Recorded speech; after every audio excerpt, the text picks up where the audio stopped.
अल्हम्दुलिल्लाह 3 बहुत खूबसूरत जानवरों की लोडिंग हम मेहदी डेयरी फार्म लिया से कराने लगे हैं। पहले जानवर की लोडिंग हो चुकी है।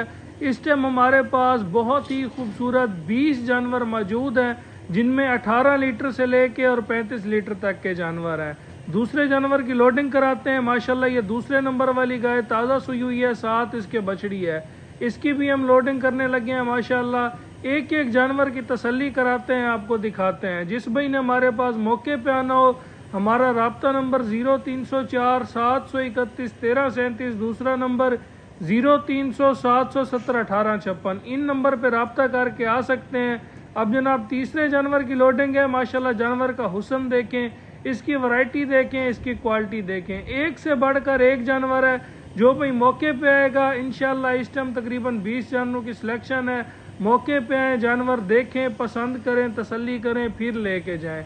मजदे गाड़ी में अल्हम्दुलिल्लाह इनकी लोडिंग हो चुकी है। दिन का टाइम है, ड्राइवर भाई को बोल दिया है कि रात को ऊपर तरपाल वगैरह लगा देनी है। अल्लाह नए मालिकों के नसीब करे।